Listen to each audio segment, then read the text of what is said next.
Hello student, this is class 9 social science book and we were studying our second chapter. हमारा second chapter चल रहा था. आज हम देखेंगे methods of environmental impact assessment. Environmental impact assessment का क्या method है, क्या तरीका है, इसको कैसे किया जाता है. ठीक है, आज हम इसके बारे में स्टडी करेंगे. Environmental impact assessment is conducted in 3 stages. ये 3 स्टेजेस में कंडक्टेड होता है. These 3 स्टेजेस आर, ये 3 स्टेजेस कौन कौन सी हैं? इनिशियल स्क्रूटनी फर्स्ट है, rapid environmental impact assessment second stage और and comprehensive impact assessment is the third stage.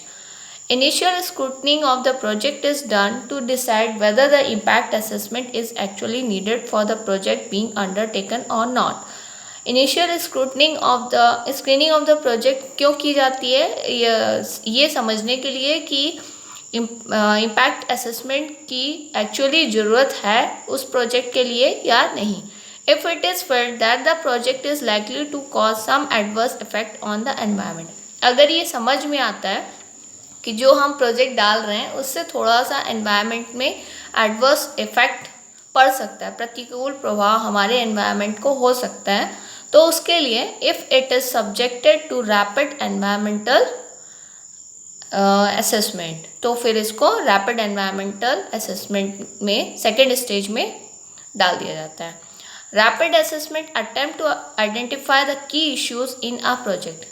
इस रैपिड असेसमेंट में क्या होता है, जो उस प्रोजेक्ट के की इश्यूज़ हैं उनको आइडेंटिफाई किया जाता है कि किन किन वजह से हमारे एनवायरनमेंट को इफ़ेक्ट हो सकता है. Comprehensive environment assessment is undertaken after the initial and rapid impact assessment have been performed. अब कॉम्प्रहेंसिव कब किया जाता है? जब इनिशियल और ये रैपिड इम्पैक्ट असेसमेंट कंप्लीट हो जाता है तो फिर उसको कॉम्प्रहेंसिव एनवायरमेंटल असेसमेंट में थर्ड स्टेज पे पहुंचा दिया जाता है. Critical aspects of the project are taken up at this stage.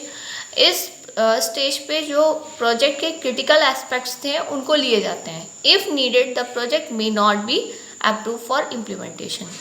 अगर समझ में आता है, हो सकता है अगर ज़्यादा एनवायरनमेंट को हमारे इफ़ेक्ट पड़ रहा है तो उस प्रोजेक्ट को फिर इम्प्लीमेंट नहीं किया जाता. ठीक है. In India, the environmental impact assessment of development project is responsibility of Ministry of Environment and Forest.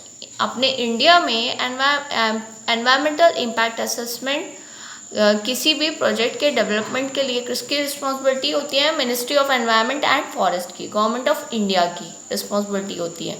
The ministry constitute environmental appraisal committee for different sectors of development project.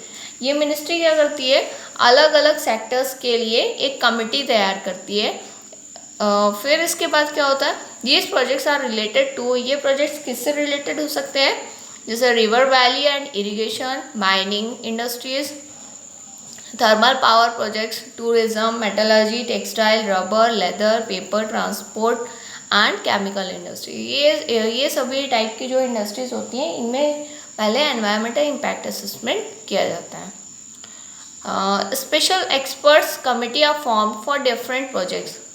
अलग अलग project के लिए अलग अलग एक्सपर्ट्स की committee बनाई जाती है and EIA is prepared by them. और वही जो एक्सपर्ट्स रहते हैं वो EIA प्रिपेयर करते हैं. ठीक है. ओके. अब अपन नेक्स्ट क्लास में क्या देखेंगे? चिपको मूवमेंट क्या होता है इसके बारे में. Okay, thank you.